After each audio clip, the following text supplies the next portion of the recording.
So what do you call yourself? Welcome to the LaTangela Show. Hey. Hey, what can I do for you this fine day? This is your destiny. Hot, hot, hot. Right now. Welcome to the LaTangela Show. Kick it. Come on in and enjoy yourself. Right now.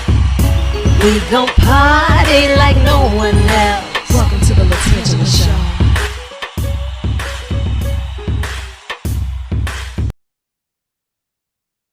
Good morning, sunshine. How are you? Good morning. I'm good. And you? I am great, even better now that I have you in the hot seat on the tan line. It is nice to officially meet you and thank you for all that you do. I have a lot of questions that need answers, so I hope you have time for me. Oh, I got time. I don't know if I got all the answers, but I'll listen. And that matters.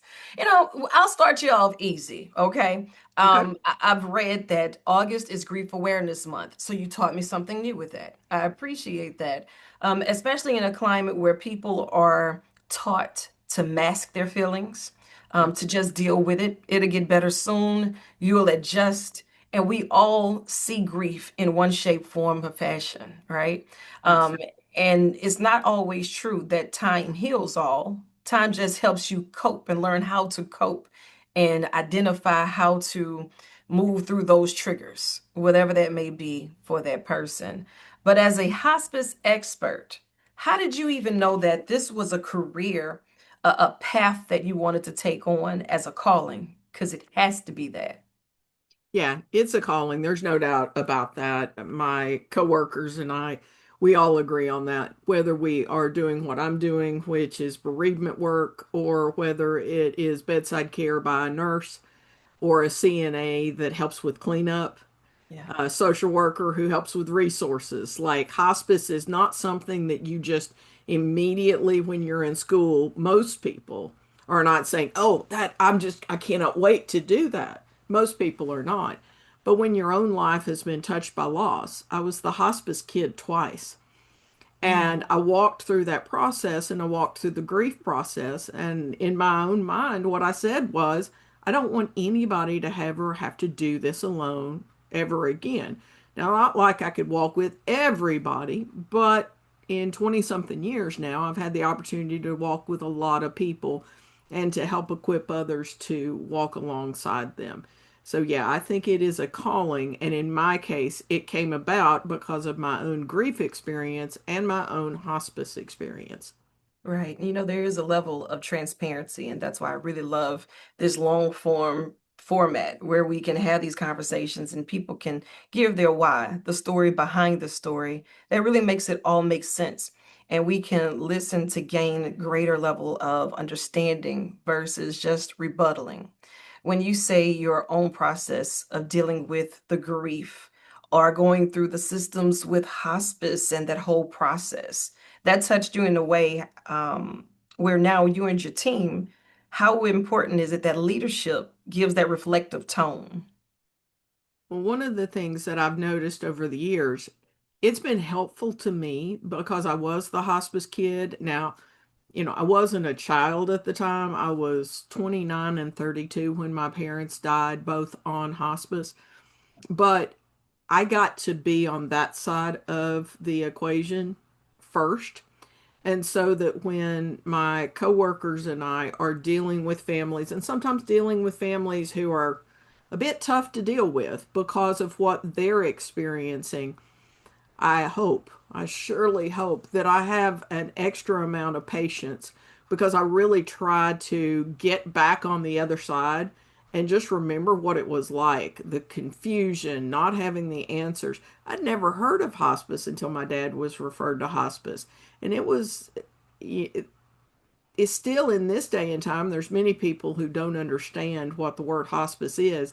And a lot of people are just scared of what you don't know, not realizing that, oh my goodness, this could be such a help to us, and it really isn't going to harm us in any way. These people are going to walk alongside us during one of the most difficult times of our life. Right. Many people are like, Absolutely not. No, because they believe that that word and all that comes along with it is somehow or another going to make them have to face what's already happening. Right. And millions of Americans are actually caring for loved ones with serious illnesses. And the last thing that they want to do is to worry about not having the answers, not having the resources, not having a safe space to land, to be heard, or to be guided. And I know that you serve a great part as the bereavement coordinator and spiritual caregiver for Heart of Hospice in Gretna. Here in Louisiana, we deal with a lot of things. And when everyone has to sit still and they have to deal with life in whatever form that looks like, um, how important is it that we know who to go to, what questions to ask, and the resources that we should even be accustomed to? Well, the fact that you're even talking about being willing to ask the questions, that in itself, that would change the world because a lot of people are just afraid to ask, or they're afraid to step out of their comfort zone and ask somebody who's not in their immediate circle where they truly know what the answer is going to be. Asking somebody who has an expertise in a certain field and really getting the answers that maybe you don't want, but you need, that's a key because that's a level of honesty that can lead you to receive good support and help you walk on this journey. And sometimes getting the answers is just helpful. Just get, I just remember making a phone call years ago when I was taking care of one of my parents, and I'm not medical. And I called one of my friends in the middle of the night. I'm like, okay, this is what's happening. What in the world do I do? And she just calmed me down and she said, you do this, you do this. And it was okay, we're good now. Just being willing to ask the question calmed my anxiety level, but I also asked the right person the question, somebody who had the expertise who could explain what I needed to do. And if we don't have the answers, can hopefully help guide somebody to someone who does. I love that. You touched on something earlier about the fear of even asking the questions or hearing the word. People may not understand what it is. And I'm sitting here and I'm saying hospice, but if you were to break that down for someone who's hearing it for the first time on the other end of a diagnosis, and they're saying that they're going to refer them to a hospice facility or the caregivers of hospice, what does that entail?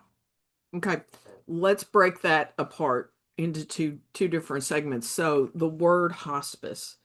Many people are very scared of it. They don't even pronounce it correctly. It's got so many variations. Some call it hospic. There are just all sorts of ways that people talk about it.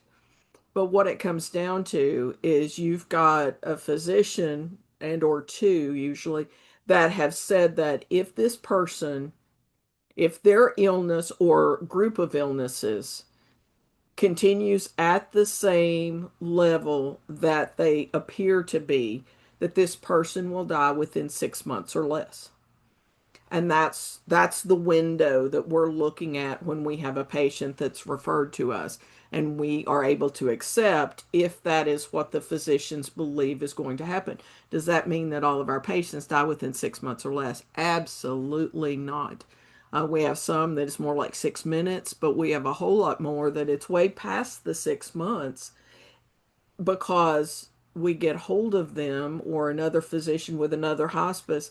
They begin looking at their meds, they begin looking at what's going on with them, and they are able to help them make some changes that end up improving their quality of life and sometimes even longer than the 6 months. With my parents, one was on hospice for 10 months, one was on hospice for 7 days, and I wouldn't trade either experience at all because both of them mattered and both of them accomplished a lot. But obviously, in the 10 months, that nurse was able to bond, especially with my mother and my father, who were the ones that were home the most during that season of time. But she would catch me when I was home for lunch and she would support me and answer my questions and sometimes answer the questions that I hadn't even asked. just to say, Right. hey, this is what's going on. And she helped guide me in that process. And so that in itself, just the word, so many people, including some physicians, believe that you should not be referred to hospice until like the 11:59 on the clock. And that's why we get so many people so late, that yeah, we can do something for them, and yes, we provide bereavement services afterward for at least 13 months. So that's a huge blessing. But what could we have done for them if we had received them on our service earlier than that? Right. And so that in itself, just the mystery of it's not supposed to be care at 11:59 on the clock. It's supposed to be when they see that there's nothing curative that can be done, and you make that turn to say there's nothing else curative that can happen. At least at this point, that's how it looks. And so we're going to change our plan of care so that we are trying to make sure that this person's life, that they live every day of the life that they've been given. We can't extend it, but that doesn't mean that we can't add life into those days. Give it the best level of quality as possible. Absolutely. There's just something that's so final about the word, right? And the anticipation that it gives that family member. Maybe there's that level of them not wanting to send it before that 11:59 because they don't want to feel as if they're giving up on that loved one. They don't want to feel as if they've exhausted all measures and this is it. Mm-hmm. And that's just the inner grief of it. But then you have different levels where people may go to different facilities. What about those families who may not think that they're strong enough or capable enough of having that in-home hospice, but maybe feel as if that's the level that their family would want? Like, because there's so many different moving pieces with that. How do you identify who's going to the facility and who will receive that in-home hospice care? Yeah, and that's exactly what I wanted to get back to because you said the word facility. And we have a bunch of nursing students that rotate through with us every semester. And I'm so thankful for that because I love getting those nursing students who, maybe they'll eventually work on a hospice staff, or maybe they won't. Maybe they'll do labor and delivery their entire career. But all of us need some sort of knowledge of hospice. And so a lot of times there's this big misconception. And if I go into a classroom or with those nursing students and I say, what's hospice? Almost always, if there's a handful of people, somebody's going to say it's a place. Because in the media, that is how it's been portrayed. So many years ago, there was a case called, well, it wasn't a case, but it was a human being named Terry Schiavo. But it became a case because it was all over the national news because you had this lady who had a prognosis, and you had two parts of the family that were struggling over what her real wishes were because she wasn't able to verbalize those at that time. And so you had a hospice facility that was involved in that. And so the American public, every day that they turned on TV, which back in that day it was TV news, it wasn't about streaming. And so it was this captive audience. And they kept showing this building, showing this building. And I really believe that has influenced our culture greatly. And then there are certain places that have gotten a reputation for certain facilities that people Right. will go to as a hospice facility. But when it comes down to it, hospice is primarily an in home service. That's what it was meant to be. And the facility part, other than going into somebody, a nursing home or an assisted living, which is somebody's home, so all of those count as home. But Right. going into a facility, the only way that we can admit somebody into a facility is if they have some sort of symptom that we can't control in the home. And I'll use the example of pain, where somebody's pain level is really just extreme. And we put them into an inpatient facility so that we can figure out what medications are going to work best to help this person to get to a level where they're whatever their version of a pain level that they are okay with. You know, some people will want zero, and a lot of times that's almost impossible. But they'll say, "No, if you can get me to a three, like I can do this." And so then we're able to send them back home. But a lot of people have in their minds that hospice is a facility. And that is so little of the care that we are supposed to be providing. We're supposed to be in people's houses, in the nursing homes, in the assisted living facilities, meeting them and their families where they are. And we have those facilities as options, those hospice facilities as options if there's some sort of symptom that's out of control that we Right. need to help them, maybe breathing, where we just need to get them at a level where we can get that their anxiety down, or we can get the right medications prescribed to help them to be able to go home and be with their family in their intimate setting. And what about the support to the family members who were there in home, caring for their loved ones while dealing with that level of grief? And I noticed in the notes you have anticipatory grief, and I want to go back and touch on that as well, because all of this is a new space, but it's a common space when it's at your doorstep. And it's not that it's not important, it's just not on our doorstep today. But we want to be able to at least be so sensitive towards the topic to where when we see people going through it, if we have to go through it, we can at least be well informed. Absolutely. So the reason we kind of open the door with anticipatory grief during this grief awareness month is it's a topic that's not talked about that much, even though the majority of us experience it. Because you can experience anticipatory grief not just when you have a loved one who has a limited life prognosis. You can experience anticipatory grief when you know that you are going to be leaving a certain job, when you're moving from a certain area. Any anticipated loss, you can experience anticipatory grief, because grief is the thoughts and the feelings that come as a result of a loss. And we're used to talking about those that come after a loss. We don't talk as much about the ones that come before a loss. And anticipatory grief has been the terminology since like 1944 that was coined to talk about the grief that we experience before a loss. But it's more complicated than that, because when you've got someone who you love Mm. and they have this limited life prognosis, you're not just anticipating the loss, you're also experiencing the loss of who they used to be that they're never going to be again. Mm.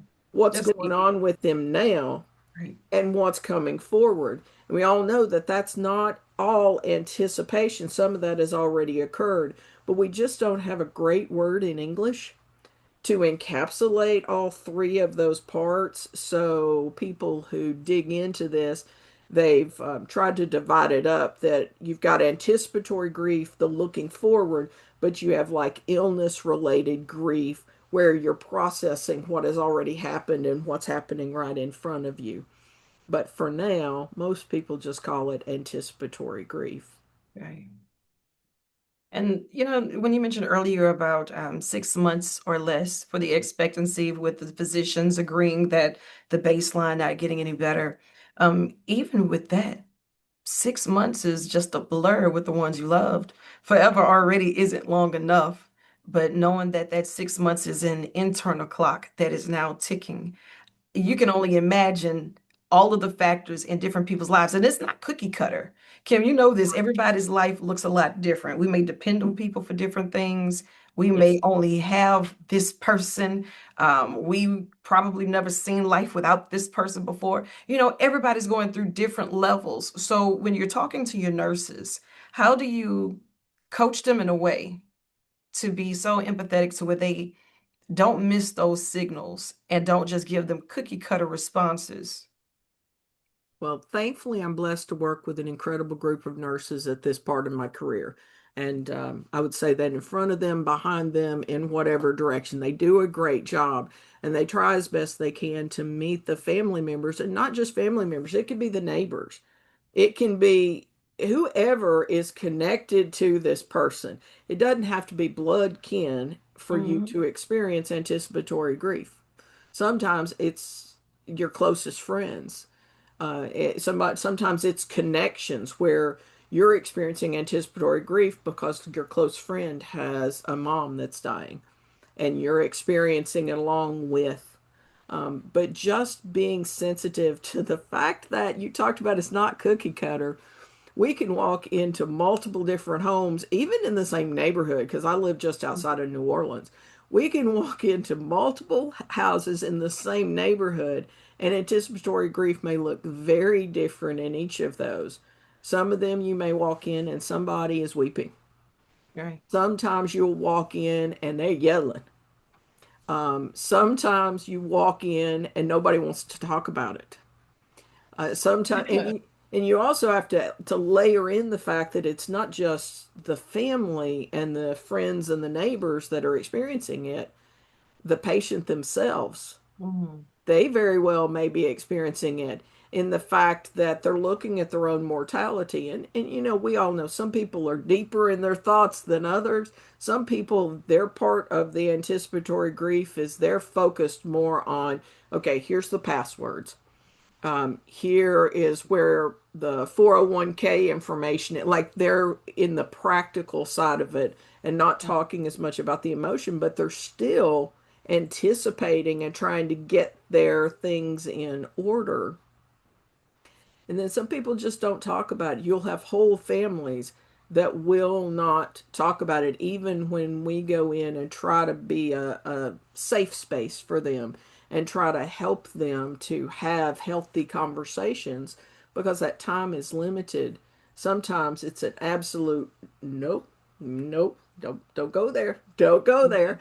And sometimes they get there and sometimes they never do. And we've all got to uh, at least try to put aside what we feel like is best and meet them where they are and try to walk alongside them for them to find the healthiest place for them and their family. Right. I really appreciate you for even taking the time out of your schedule to talk about this. This is a level of sacrifice. My grandfather, he was a pastor for many years, and he always say, you know, it takes a compassionate heart to move from the comforts of their own home to assist others in their time of need. And for you to be able to take this on as your purpose in life, understanding that, you know, it's beyond a 9 to 5. You can't cut this on and cut it off. You can't unsee the things you've seen. You can't unhear the conversations or those doubts from the family members. And yet you strengthen others to be empowered for those in their time of need. I couldn't imagine it's not for everybody. So you are a special breed, and we appreciate you for that and for Thank at least accepting that call. What are some of the ways that we as family members or neighbors can identify those triggers and ways to maybe just be there to help that person cope? Well, number one, just kind of have your eyes and ears open because sometimes we can be so used to how things are in the culture of a family and we get so focused on task and talking about the saints or whatever it may be. And nothing wrong with that. And there are times where we have families that they would rather talk about those topics, at least for part of the discussion. And that's okay. But you need to go in and be just aware that, hey, when somebody's wife is in the kitchen a little extra amount of time, you just might want to wander in there and just see if it's that they're working on a dish or they're having a moment. And then realizing that they may not want you in that moment, or you just putting your hand on their back and saying, I'm here, and walking back out may be the best thing for you to do because they don't feel alone, but they also know that you're giving them space. It's just that awareness. And every one of us, including us that do this professionally, we can get so much, we can become so much a part of the family fabric that sometimes we even miss the moments because you end up in the banter, you end up in the conversations, and unless you are have that antenna tuned, you'll miss that little boy who keeps running into grandpa's room and just looking at him, then running back out. Right. You will miss that husband who looks in the room at his wife, but then he goes back out to his woodshed and he spends a whole lot of extra time out there and just not not imposing what you think on the people, but just letting them know that you see them. That's huge. That you see them and that you're there for them, but you're there for them. You want to meet them in a way that is helpful to them, not how you think it should be. Absolutely. And I know you have a lot going on, but I want you to feel free to think of this as an extension of your office. So Oh, whenever you have anything going on, you don't have to wait till August to talk to me. This is something that we need to keep recurring because people understand that grief looks different. It could be a scent that reminds you, it could be a time of year, it could just be that moment. So whatever that looks like, and we can help you push all of the narratives, all of the resources, and the people in the right direction. Jump in the hot seat on the tan line and consider it done. thank you very much. And thank you for opening up the mic today because hopefully there's at least one person on the other side of this that is going, oh my goodness. Yeah, I thought I was losing it. What's going on? And now I realize, no, this is normal. Right. It is. Thank you so much. I know Thank you have more work to do, so I'm gonna let you chase the sun or let the sun chase you. But either way, get after it. I love you, and there's absolutely nothing you can do about it. Take care. Thank you. Thank you so much. Okay.